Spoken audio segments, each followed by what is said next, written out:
internal status comes down to 5 things mostly for me: body language, eye contact, vocal tonality, energy, like your vibe in general, and then having a purpose or a vision in life. And when you meet someone who has those 5 things, they're the kind of person that you meet and you're like, I don't know what it is about that person, but there's something about them that they're like going places. That like, if people were horses and I was betting, I would bet on that horse. And I don't know why, but I just get that feeling. Yeah. And that's what status is. It's an unconscious thing. This is primal, it's limbic in us, but it's always there. And so people do these things that give away or signal lower status, and it costs them promotions, it costs them jobs, it costs them dates, it costs them all kinds of stuff. So you have a passion for fitness and the desire to start your own business, but launching a massively successful fitness business is extremely complex. The systems, operations, hiring, firing, coaching, sales, and marketing are critical to success. Where do you even start? This show will give you the answers. Here is Bedros Keuilian and Bryce Henson, your hosts of the Fitness Franchise Podcast, a show dedicated to helping fitness entrepreneurs launch and grow successful gyms. Welcome back, friends, to another incredible episode. And before I tee up today's guests, I want to give you a friendly reminder to go ahead and like and subscribe on YouTube and write us an awesome review on iTunes. That way we keep producing this content for you for free. So now to today's guest, who's a dear friend of mine, have known for years. He's also ranked by former President Obama as one of the top 100 entrepreneurs, 30 under 30 list. He's also the best-selling author of Higher Status. And today you are going to learn about one of the high-income skills that will better your business and your life. JasonCapital, welcome to the show. Hey, man. Dude, so super excited to have you. You're an incredible entrepreneur, a young guy that's just done so much in your career. You are known as America's high-income expert, and a lot of content to get to today. But before we get there, our audience would love to know, give us the backstory. Yeah, man. So I'm from Michigan, like you as well. Growing up, I was a basketball player. I had dreams of playing college or pro basketball originally. So I went and played college basketball at a school in Florida. First year there, going well, got really burnt out and stopped playing basketball. Okay. And that was when I was like, well, if I'm not gonna play pro, like the odds were really in my favor anyways. Right. What am I gonna do with my life? And all I knew is I didn't want, as much as I love my parents, what they had. I didn't want a normal job. I didn't want to have to work for someone else for the rest of my life, 9 to 5, rush hour, all that stuff. I had to find a different way. And so I started looking online. This was 2009, for ways to make money online. And I found this guy named Craig Ballantyne, who you know as well, and he was teaching people how to sell info products and that kind of thing. And so I launched an info product teaching basketball players how to dribble better so that they could get a college scholarship. And I ended up making $20,000 my first week, at Michigan State University. Being like 19 years old? I was 20 years old, made 20 grand the first week. I spent all of it on an Audi convertible from Craigslist. Nice. Used, yep. Great investment. Asset, right? Put the top down on it, blasted the music as loud as I could, drove really slowly so all the other kids would know, all that stuff. But that was the moment where I was like, I can make money online on the internet this way. And I dropped out of school at that point and started launching products and building businesses, and really developing the skills that I thought I would need to be in this for the long haul. I've been doing this for 13 years now. I knew people who launch a product, make some money, you never hear them again. Yep. I wanted to be here for a long time. Dude, that's awesome, Jason. Walk us through though, like the confidence level, being a 19-year-old kid, being able to like invest in a coaching program like that separates you. Like, to your credit, when I was 19, I wasn't in that position. So where do you think that confidence came from, and that drive to be successful? Well, this is gonna sound really weird, but I don't even think it was confidence. I think I was so terrified of human beings that this was it was like the only way out for me. I became a dating coach later in my life, and the reason I did that is because I had never had a girlfriend. I never kissed a girl, anything until I was 20 years old. I was a virgin until I was 20 and so on. And so I'm afraid of talking to girls. I'm incredibly shy, so I'm not a confident guy. And so this idea of like making money from my computer, I don't have to talk to anyone right now, that was just so appealing to me. And the other part of it was because I was so afraid of human beings, I spent all my teenage years practicing basketball. I was in the gym 8 hours a day, 7 days a week. So I already had the habits required to sit down, grind it out, and do whatever is required. So you put those two together, and it was almost like a natural fit. Dude, that's awesome. Yeah. So walk us through the journey. I mean, now you're a copywriting expert, you're a high status expert. In fact, one of your things on your accolades is you were acknowledged by former President Obama as top 100 entrepreneur on his list. So like, how did all that come to be? Yeah, well, listen, it's a great credential item for me. Yeah. There were 99 other people on that list. So there were 100 who made it, and it was like a 30 under 30 list, or 100 under 30 list. It was called the Impact 100 list. And that was in 2012. I was growing my businesses online, and I honestly, anyone could have applied for it. I just applied, and I think there was maybe 1,000 people who applied. And the 100 who got selected, like Lewis Howes was on that list, Oh, yeah. Neil Patel was on that list, Tim Sykes was on that list, and they invited us all to actually go spend a day at the White House, which I didn't go. Okay. and my mom was like, "What is wrong with you?" I was like, "I don't really care. I just wanted to be able to say that I was on the list." Interesting. Yeah. Funny stuff. Yeah. We'll walk us through that. As you continue to kind of gain traction in your career, you learn copywriting, you launch some of these courses. It's interesting. It's been before COVID, and we're shooting this in early 2022, which is freaking crazy. But you were able to come and teach a workshop or a mastermind of all our franchisees on the value of copywriting and all that. So can you just walk us through the journey? Like, okay, not only did you launch your courses, but how did you get good at that? Yeah. So the reason that first product where I made 20 grand in a week in college did well was because of copy. That's why. I can't say that it was because I thought the product was great, but no one had ever bought the product before then. So how do you get people to buy your product if you don't already have customers doing word of mouth and referrals?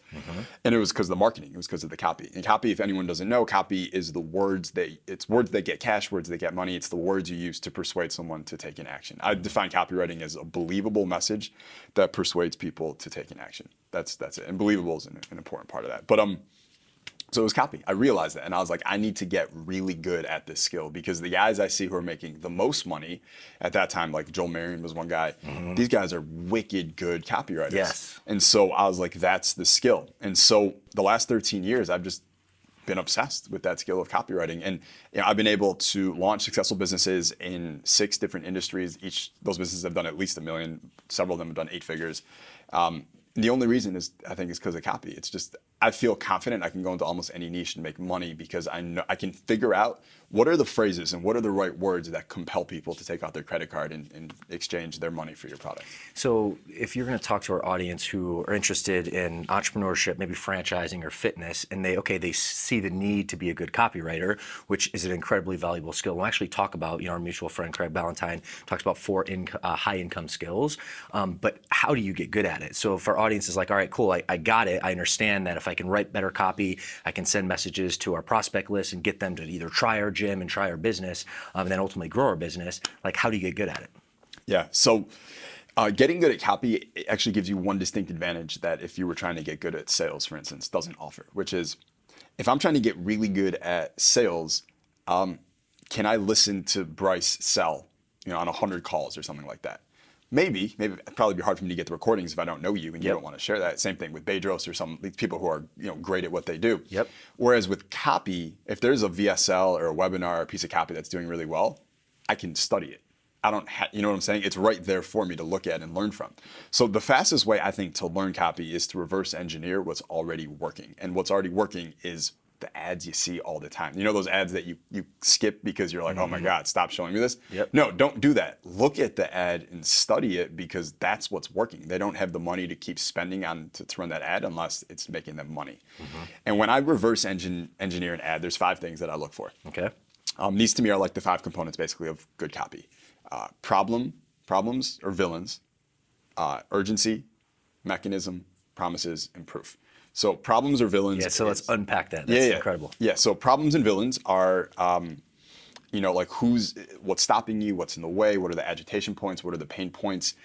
Sometimes, if it's weight loss, obviously, one pain point might be your slow metabolism or inefficient metabolism. It might be your lack of willpower. It might be that everyone around you, they eat Cheetos and they're skinny, and you look at pizza and you gain weight, right? Like those might be problems. Or it might be the weight loss industry.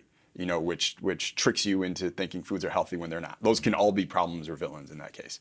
So, and in that situation, sorry to interject, yeah. but my thought is, okay, in any given industry, in our case, the fitness industry, you figure out what those problems and villains are, and you probably storyboard them out and kind of come to a list of quite a few things, and then really from there, kind of narrow it down and attack that list. Yes, that's exactly right. So what I like to do is I build, I call it my research bank for every niche that I'm in. So I'm in weight loss right now. I'm in make money. I'm in crypto. I'm in these different niches. For each one, I have a research bank. Because otherwise, dude, I'm like writing copy, jumping from niche to niche, and I go back, I'm like, wait, what do these people care about again? Totally. Like, so I need that.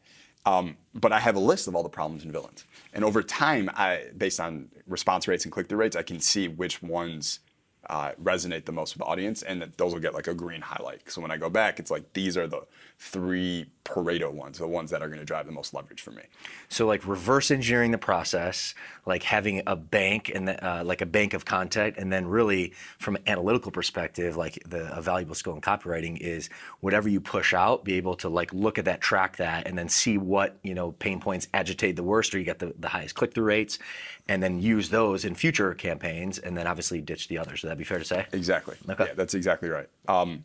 So I build that for each niche. So what I do is when I'm studying these ads, I'll find the ads that are working the best, the controls, and I'll gather them up as much as I can. And I will go through each one and I will highlight every problem or villain in them. Then I will take those, put them in the bank. Then I'll go through each control again, and now I'm going to look for all the promises, highlight those, put them in the bank. I'm going to do the same thing for the mechanisms. Mechanism, if anyone doesn't know, it's you can think of it as if you're here, where you want to get is here. Mechanism is the car that drives you there. It's the secret sauce. The vehicle. The vehicle that will take you there. That's exactly right. Okay. So what is this product's mechanism? What is their mechanism? So I'll highlight those. That goes in the mechanism part. And when you say the bank, I mean, are we talking about like a Google Doc? Google Doc. Okay, it's just something that basic as that. Google Doc. That's Okay. it. Yep, Google Doc. I like it because I'm traveling a lot, so I can just work on my phone and it's always there. Problem, promises, mechanism, and then proof. So proof to me is the most important part of copy. When people first start learning copy, they think it's about making grand promises. When I was teaching people how to make money in that niche, I started off promising how to make $100,000 to $500,000 a year. Conversion rate is okay. Then I did a call with John Carlton, who's a great copywriter. Oh, yeah. And he was like, lower your promise 90%. I was like, really? He's like, yeah, say they'll make $1,000. I was like, okay. So I promised that, conversion rate goes up. Now I'm going to interject here because one of the things when I heard you just kind of give the overview on the value of copy, one of the biggest things, and I forget exactly how you articulated, but you said the believability aspect of it. So my thought when you just hit there is like, if you're promising $150,000 to $200,000, yeah, that's possible, but my gut is telling me, especially from that coaching call and you seeing better conversions, it probably wasn't, while it's possible, it's probably not believable for the average person reading your copy. That's exactly right. Okay. That's what it is. And that's what people do is when they're reading your copy and marketing, they expect you to embellish a little bit. They know you're going to. It's your product, your bias, they get it. So they give you a little leeway. But if you go way out there past the realm of believability for them, they simply won't consume the message because they're like, I'm not going to make $500,000. I need $300 by Friday. That's what I need. And so when you start talking in that way, you actually get a lot more people buying from you because it's a lot more believable. Yeah. And then the other part of belief is proof. Right, and this is what I was saying, is people think copy is making these big promises. It's not. It's I want the most compelling proof. If I have the most compelling proof, I will beat you in the marketplace. And meaning like social proof, like people who've tried your program before and they've gotten results with it, or what do you mean specifically by proof? There's so many ways of proof. So the definition that I think of proof in copy is anything that increases the believability of the message. That's proof. Anything that makes you believe it more. So social proof testimonials, that's one version. That's great. Studies, that's great. Institutions or professors talking about it. Authority, yeah, that's great. But other types of proof is more illogical. One of the best-selling illogical? Illogical. Okay. Yeah, which human beings aren't. We're not the most logical creatures. Well, we buy off emotion, right, and justify with logic. So if you need to get them in an emotional state, I would imagine there's a lot of your copy, and that's probably what you're leading our audience to. Is like from an illogical perspective, that's the value. Yes, that's exactly right. So an example of illogical, one of the best-selling joint repair supplements from the 90s. It was, I don't remember the name of the product, but the ingredient was shark cartilage. Okay. Right, and the hook for it was sharks don't get cancer. Now, that's not logical at all. No. Sharks aren't mammals. They're not, they're different than us. But this thing sold tens of millions of dollars based on that idea because there's a believability component. Well, sharks don't get cancer because of the shark cartilage, so if I take it, I probably won't get cancer either. Which isn't true, but people just go, makes sense to me. And there's something about when the idea doesn't require a lot of cognitive strain. When the idea just goes in and it's simple and I understand it immediately, I believe it more. And I think that goes down to like the power of storytelling and analogy, because humans like learn best out of analogy. You know, when you're giving it a story as an example, that typically is highly retained versus like hitting all statistical data, which could logically make sense, but that's actually could be hard to process. Yeah, I want that data, but I want to hit the emotional types of proof first. Okay. And then as an aside, and by the way, you know this is true because this study showed this, that study showed this, and that study showed this. You know, just tack it on at the end, a little more logic. Getting them in an emotional state, like, so from an illogical perspective, they're like, okay, yes, let's go. And then you add the, I guess, logical data, which just justifies their decision. Yeah, I mean, and you tell them, like, and this isn't just what you're feeling because these experts also agree with this stat and this stat and this stat. So you know you're in the right place, you know, that kind of thing. Dude, love it. Yeah. So is that the fifth framework? So proof is number 4, and then urgency is number 5. So I'm sure you've seen in your promotions that you've run in your entire life, if there's urgency, sales go up. If there's not, it goes down. Human beings are natural procrastinators. They need a reason to act now. And the big value here, and obviously Jason's been in this game for a long time, and from my experience being in the fitness game, whenever you run a big promotion, whether it's a challenge or a program start date, like where do all the sales come? I mean, we're not only the last 24 hours, like typically like the last 5 hours, even like 2 hours. Human nature, it just basically procrastinates, to your point. So there always has to be urgency. And I always teach usually not only urgency, but scarcity as well. So how would that play in from your framework? I think about, there's 3 I group in there. I just call it urgency, but it's urgency, exclusivity, and scarcity. They're all kind of the same thing to me, where they make something rare or limited or a diminishing supply or something like that. So I get really excited when I see cool new ways that people create urgency or scarcity, because the common way is, you know, time's running out, there's only 6 left in stock. Yep. Yeah, we only got this many spots left, which is cool. But when those factors can be manufactured in a novel way, I think it does better. So, and I'm going to drill in a little bit more of this in reverse engineering it. Russell Brunson, huge, famous marketer, calls it funnel hacking, which is really just reverse engineering what works. Where do you look for things? I mean, just on Facebook, Google, and Instagram in terms of like the ads you funnel hack, or is there a specific like area or that you go in that you're able to kind of look and see what's working, not only from the offer perspective, from the urgency and scarcity perspective as well? Yeah. So from the offer perspective, what I do is a little bit different. I think I have a secret weapon when it comes to this stuff, which is I look at direct mail. So you look at direct mail. Direct mail. Okay. I spend not that much time looking at internet marketing or Facebook ads and things like that, unless I'm seeing it everywhere and then I know there's something working. But in general, the barrier to entry for internet marketing is incredibly low. Anyone can run an ad. Yep.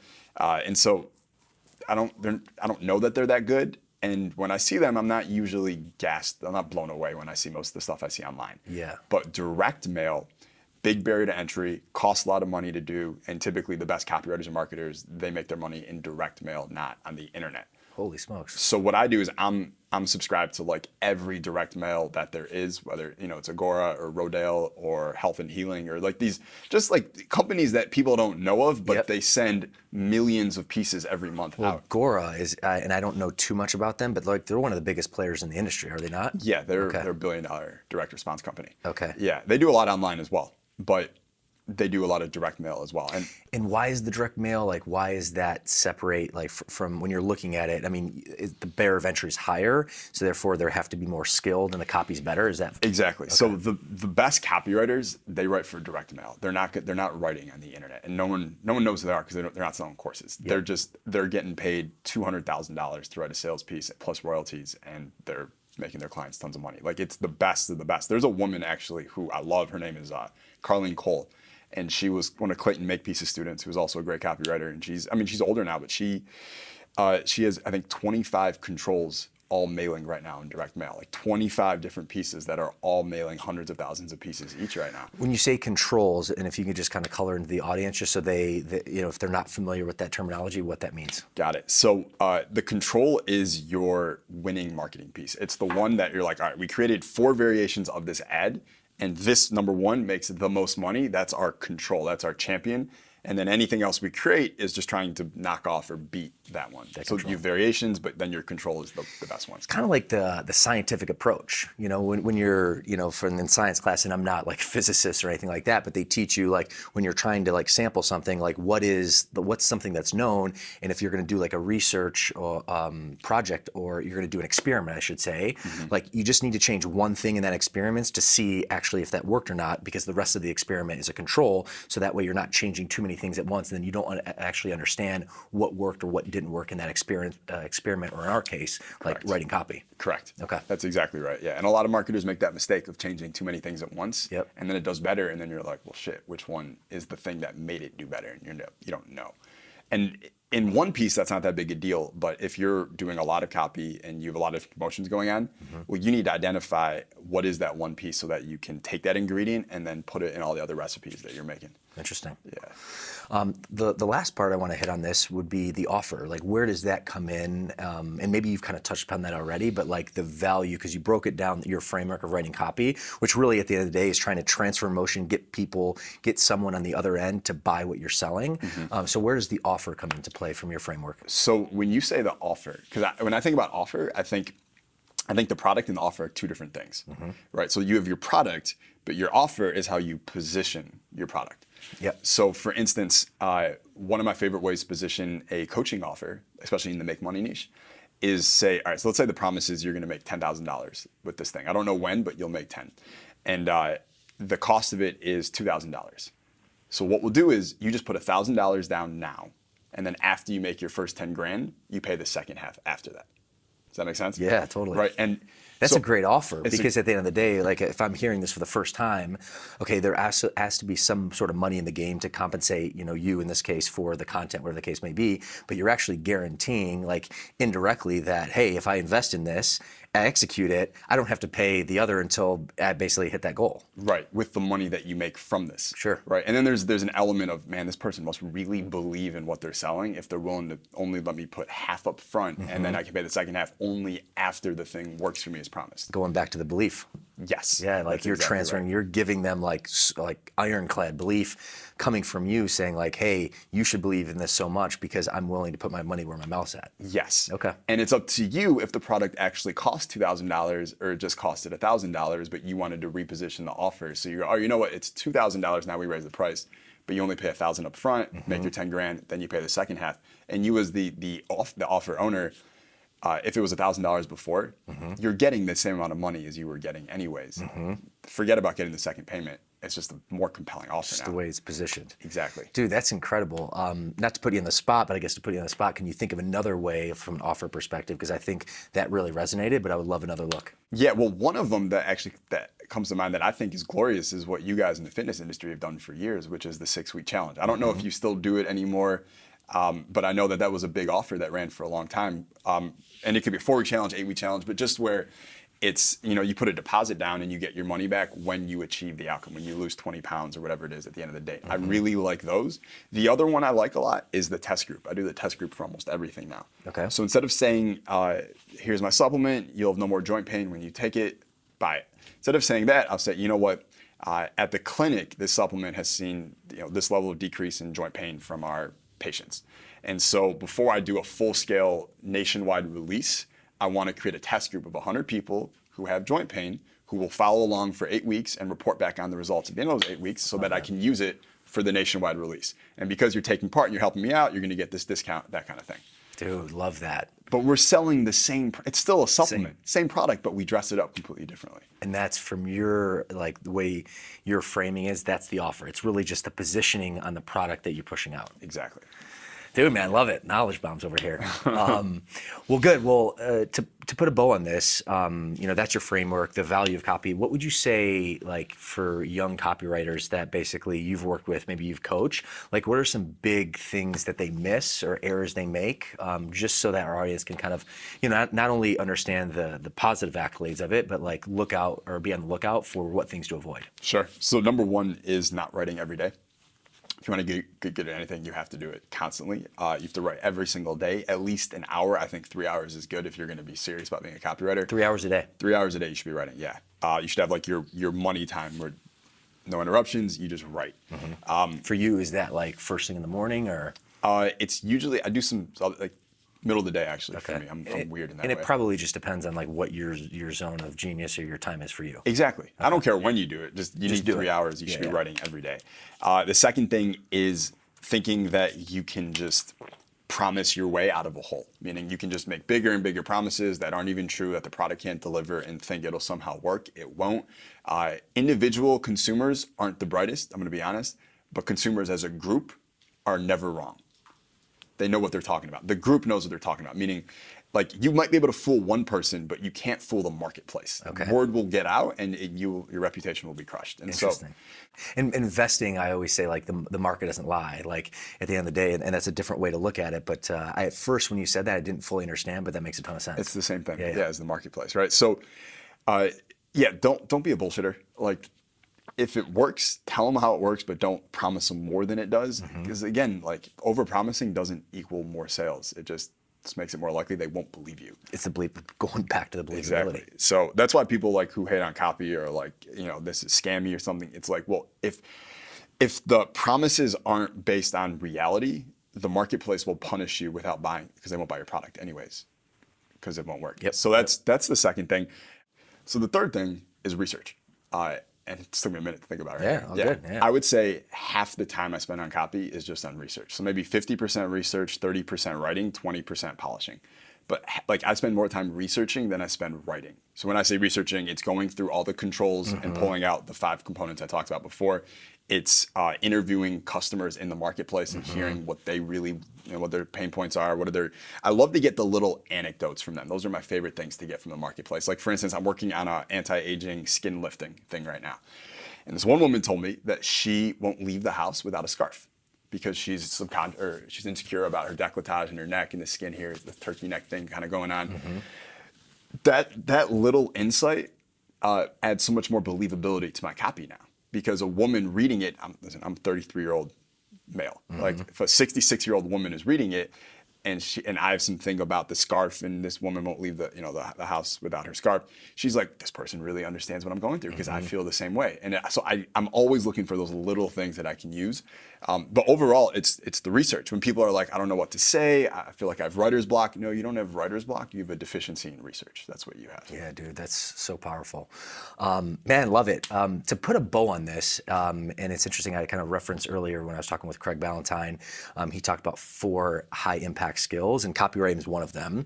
And when in my mindset, they all have to do with leverage actually. So copywriting, you're writing one to many, so you can leverage that, right? It's just one person, you're taking your time, but you can actually sell to many people, which is leverage. The other is leadership. So when you're able to lead people, lead an organization, you're actually leveraging other people, which is huge. When we're shooting on video, so like we're presenting right now, it's a very authentic, organic conversation, but when you can present, you're actually leveraging, especially if you can get this on video, to a lot of different people, whether it be sales videos or whatever the case be, podcasting like we're doing today. The last one actually doesn't have too much to do with leverage, or it does, but it doesn't with just salesmanship. So being, belly to belly sales. So for me, interesting, Jason, which I always love connecting and talking with you, because I think inherently for me, like leadership, it just kind of comes more natural. It's a skill that needs to be developed, but I leverage other people towards a common good and mission. Why for you, and you touched on this a little bit, like why has copy been the one thing that you've really gone in on? Because for me, it's probably my weakest out of the 4 skills. Interesting. Yeah, it's hard for me to answer because you're trying to guess your internal motivations is rough. Most people aren't even aware of why they're doing what they're doing. Right. So what I think it is, and what I've talked about with my coach before, is that when I was really young, I was very gullible and naive, and I was easily taken advantage of. And so learning about copy, learning about psychology and how to influence people, deep down, I'm probably so obsessed with it because it gives me a fortress and protection against being taken advantage of anymore, because I know what everyone's tricks now. And I think that's what really drives me to like copy so much. I also just, when I hear like that offer, right, the half now, half later offer, when I hear things like that, I just get juiced. There's just something about like seeing things that are really clever that I'm pulled towards. I'm like, that's freaking awesome. And in my mind too, I'm thinking, how can we apply this to our franchisees, to our owners, our clients, right? Yeah. Because that's huge. And that's the leadership component of you. Yeah. Yeah. Thank you. Yeah. Dude, man, this is awesome. I want to shift gears a little bit. Now that we've kind of covered copy, which is one of your zone of geniuses, the other body of work that you really hit hard is status and really how that applies. So I'd love to kind of tee that up, just get your thoughts on status. And for our audience who maybe haven't connected with you, just share some ideology around it and the importance of it. Yes. So I love status. I love studying it. Status is influencing all of us in this human game all of the time, and 99% of people don't even know what it is. We know what it is in general, like, oh, that person is high status. They're the big G. They're a big deal or something like that. But what is it about them that makes them that way? And like, where does it come from? And where does it come from? And if they are high status, what does that allow them to have that someone who's low status doesn't get? Like, why is it powerful, right? And so to me, there's internal status and there's external status, right? External status is the obvious one that everyone knows. You have a cool car, you have a nice house, you're famous, you have a lot of followers, and whatever, something like that.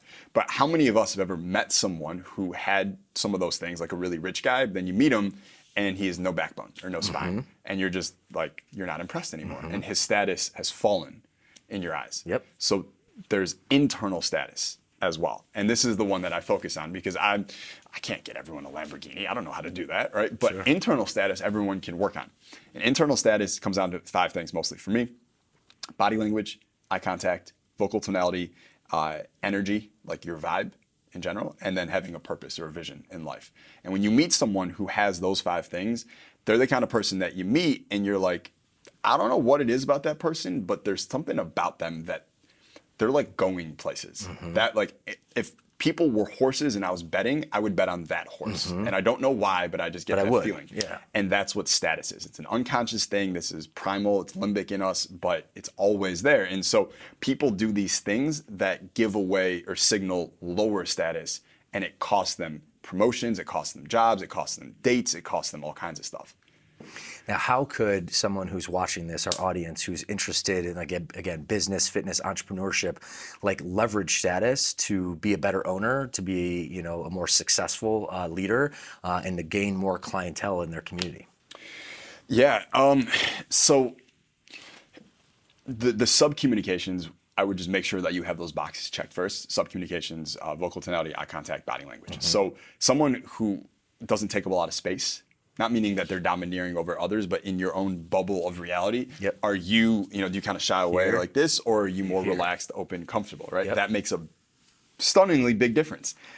Well, and it's interesting, and you're the status expert, not me, but like if you look in the animal kingdom, right? Like when a creature is like kind of here in this position, they're like in a defense mechanism. When they're kind of spread out, they're calm, they're not worried about being attacked. And I think from a subconscious perspective, that even though like us as humans, right, we're not necessarily worried because we're the apex predators, top of the food chain, but that actually influences status amongst each other. Totally. Yeah. Yeah. Because if like I all my work on status began because I was a dating coach. And what I found was that, like, when I started in person, I would take guys out on Santa Monica Promenade, and I'd take them literally to, like, go cold approach girls. Like one-on-one? One-on-one, go talk to that girl, And, it was did that for about 2 years, and that was interesting. But at a certain point, I was like, I do not want to do this anymore. And so I want to scale what I have, and I want to productize what I know and turn this into courses and programs and seminars. Yep.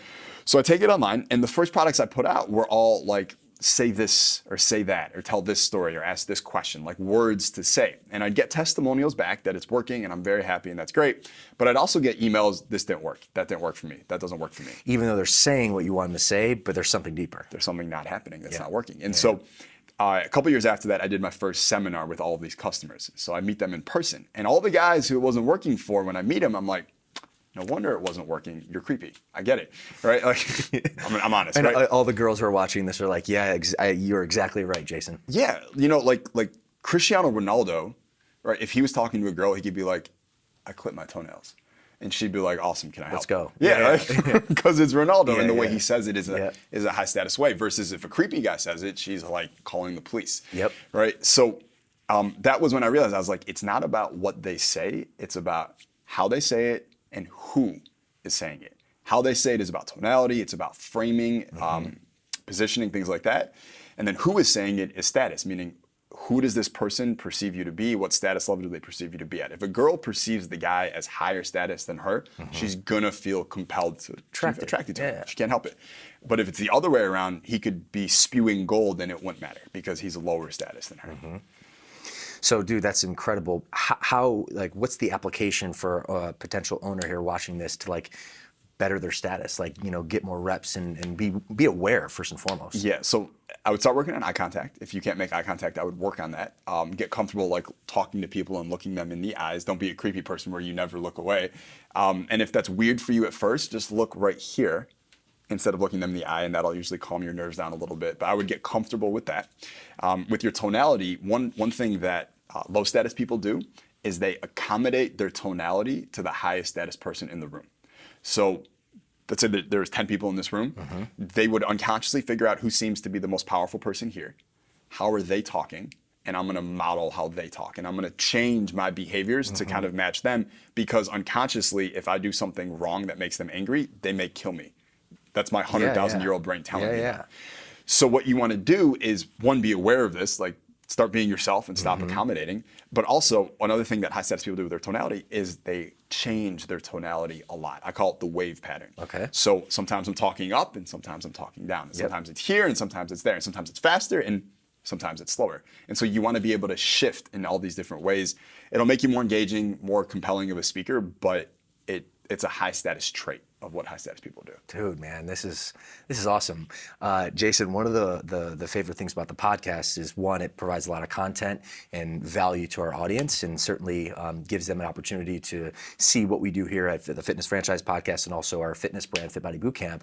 But the other, man, selfishly, is I just get to learn from awesome people like you, and some of the things you just laid down. I mean, I know you got value, but certainly is valuable for me. So thank you for that, dude. That's awesome, man. Yeah. I love to hear that. But the status thing it's a really key component. And the one other thing I'll give you on status is there's you're familiar with framing and positioning, right? So this is going on all the time with everyone that you meet. In sales, it's very common, where you try and get the other person to qualify themselves to you, because it establishes that you're the decision maker here and you're deciding if they're a fit for you or not. Totally. Right? Well, you should be doing that all the time with everybody. So like when I was selling my How to Make Money program, it wasn't positioned as buy my thing, I'll help you, because that's a lower status frame to be coming from. Instead, it was, I just finished this case study, we got these great results. Now I'm looking for a few more people for my next case study. So if you're interested, contact me and then I'll ask you some questions, and if you're a fit, I'll get you the details. And that kind of combines a few different things in framing, also the test group in terms of what we just talked about earlier. See how you're stacking it together, dude. Love it. Yeah, you see how it all comes together. Yeah. Man, this is awesome. Before we shift gears, any last kind of big ideology nuggets that you want to hit in terms of status, or anything that you want to share that you think our audience would get value from around this topic? Yeah, I would say that having a vision and a purpose for yourself, the reason I put that in with being high status is because high status people are leaders. And you can't lead people if you don't have a vision where you're leading them to, right? Without a vision, the people perish. And so the reason I really encourage people to have I call it a big, huge, throbbing vision for themselves, is that you have this thing that's pulling you. So if you go to the airport and you sit down, like I was in the airport yesterday, there's people who walk to their gate very slowly and very unexcitedly. Maybe they're going to a funeral in Buffalo, I don't know. But then you see other people who are walking with their shoulders back and they can't wait to get to their gate because maybe they're going to the Bahamas, right? They're excited about where they're going in life, and we unconsciously, without even being an expert, you can just tell. And you're attracted to the people that are excited. They have a little pep in their step, shoulders back, let's go. That's exactly right. We hitch our wagon to those people. So how do you make yourself one of those people? We'll have a destination that you actually want to go to in life, and you'll have that just naturally. Dude, man. Literally last week we had a bunch of owners, actually our mastermind crew, as well as 50 other owners and coaches. And the foundational stuff we talk about is mission, vision, values. I mean, we teach about the marketing, the sales, the technical coaching and all that, which is all important, but the very beginning of always our conference and presentations is talking about the vision that you have to have, that we have here at HQ, but also you have to have for your team, for your business, for your community, because it's so important. It's so important. It pulls you forward, and if you don't provide it for yourself and the people around you, then someone else will, and it's usually going to be the media, and you don't want their vision to become your vision. No, sir. It's not in your best interest. No, sir. Yeah. Dude, man, so much value here. I greatly appreciate, like I said, I know you guys got value, but I'm getting value here too. Awesome, so man. really appreciate that, brother. Love that. All right, my friend. Well, so I want to be respectful of your time, which is crazy. You just literally made it in last night after a cross-continent journey, so I appreciate you for that. But I want to transition to lightning round if you're up for it. Let's do it. All right, man. So you've had a lot of success. You're a young dude, have all these accolades. That all in mind, open up the kimono a little bit. What would you say probably the worst, the lowest entrepreneur experience, and how'd you overcome that? When I was 22, 23 years old, I had that basketball business. I'm making money. Started smoking a ton of weed. And as the weed consumption went up, the income went down until I hit a point where I had a choice, either pay my next month's rent or pay my tax bill. Paid the tax bill, had to leave California, had to move back into my parents' basement for almost a year. That was rough. Going back home to Michigan was rough. Parents' basement was rough.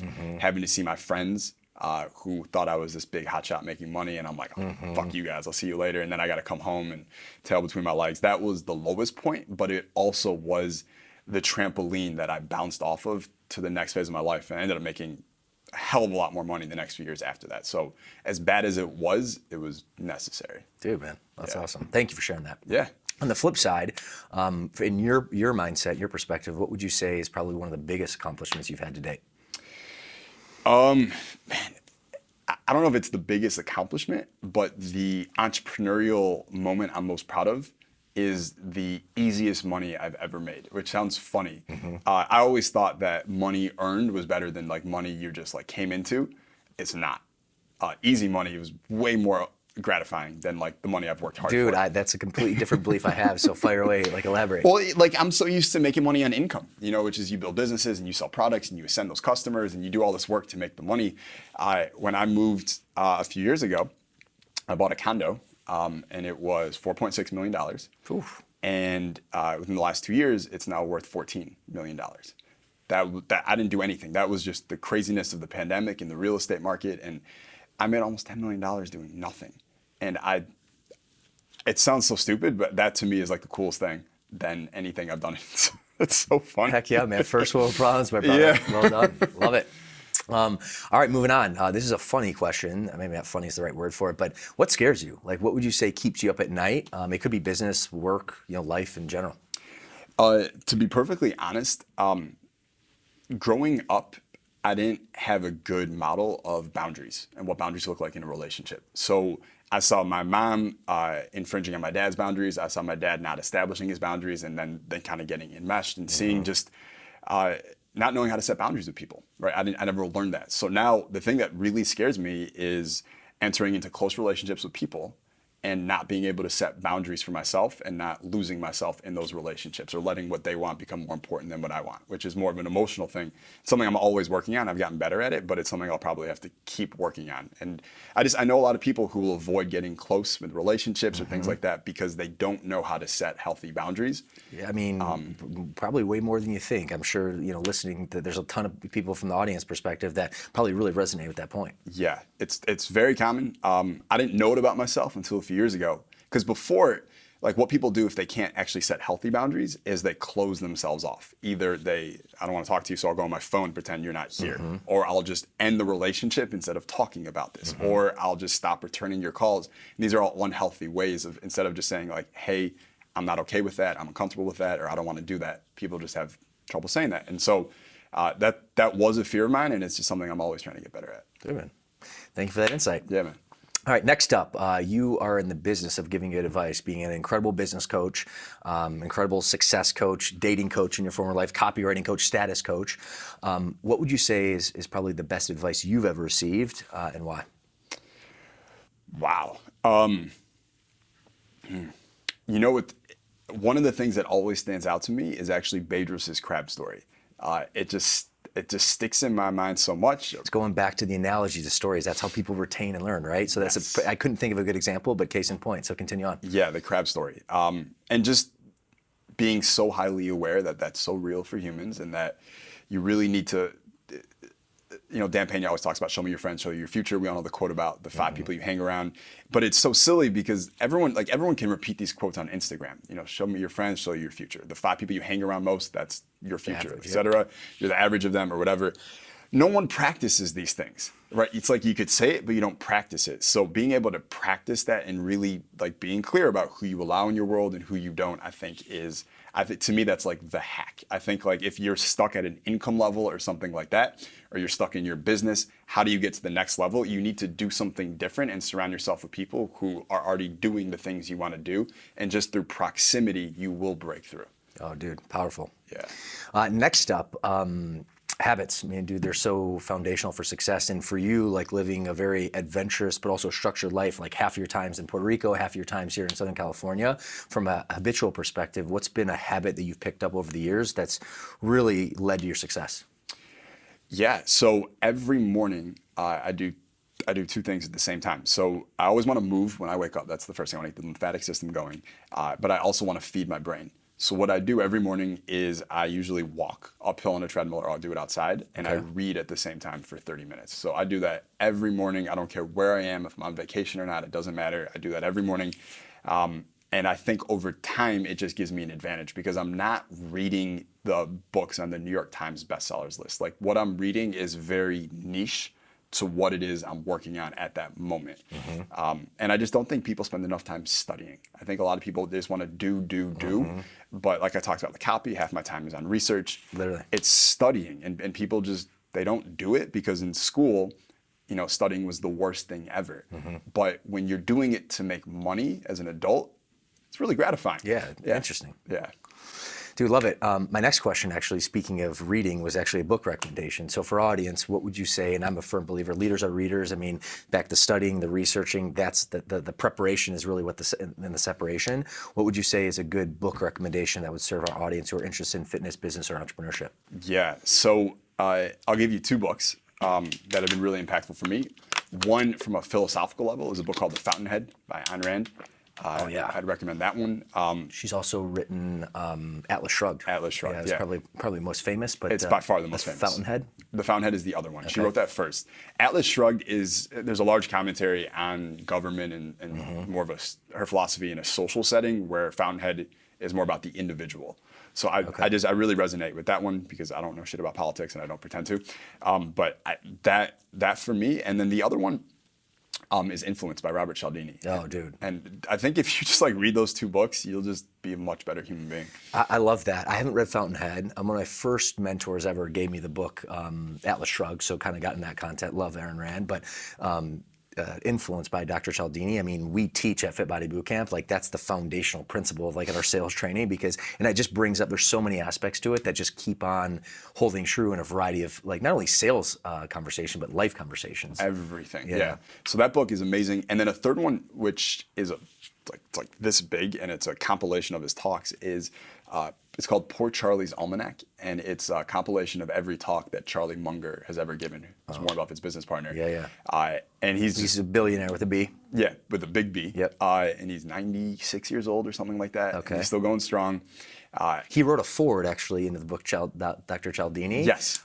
He gave a commencement address at Harvard, I think years ago, and he was famously quoted being like, "This is probably the best investment that you can have ever in your life." So it kind of comes full circle with your recommendations here. He bought a copy of that book for everyone he knows as well, and he gave Robert Cialdini a share of Berkshire Hathaway as a gift, which is worth about $480,000 right now. Ooh.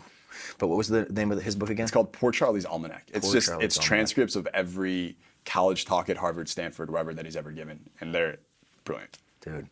Jason, man, you're freaking awesome. This has been such a great time. I appreciate you and the time that you've been able to spend and invest with us, with me and our audience. Last piece, or last question I have in the hot seat, if you will, that would help our audience in fitness and business, in entrepreneurship, or just in life in general. What would you say is a really strong piece of parting wisdom that would help them on their journey? I would say that the future is really uncertain. We've seen this in the last couple of years. And I think the best protection against that, as unpopular as this may be, is to make as much freaking money as you possibly can. I don't know what the future holds. I don't know what it's going to look like, but I know that those who have money are going to be a lot better situated than those who don't. Look at what happened during the pandemic. People with money, it sucked, but they have houses and they have space and they have backyards and they can travel and do all kinds of things. Whereas if you don't have money and you're living in a tiny apartment in New York City during the pandemic, it's hell. So don't hate money, don't denigrate those who make money, like learn from them, study them, and figure out how you yourself can make as much money as possible, because I have no idea what the future holds. Amen, man. Mic drop, and that's really a huge mission of the show. So, Jason, man, I appreciate you. I want to acknowledge you. Before I do, where can our audience learn more about you, connect with you on social, wherever the case may be? Yeah, so for short form, TikTok, I'm on there. We have a pretty big TikTok audience. And then I started doing a daily video on YouTube. So if people want to follow along, go find, it's just JasonCapital on YouTube, and subscribe. Heck yeah.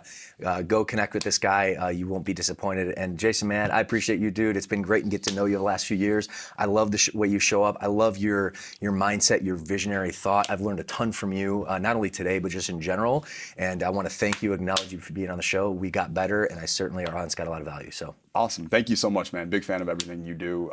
And just watching you grow also as CEO has been awesome. And FitBody is an absolutely amazing business, and any value that I can add to you guys as you guys keep growing, I'm happy to do so. Dude, man, appreciate it. Well, my friends, I know you got a ton of value, and assuming that you did, go ahead and give us a like and subscribe on YouTube, and write us an awesome review on iTunes. That way we can keep producing this content for you for free. So that's all for today. Jason, thanks again, and see you guys next time.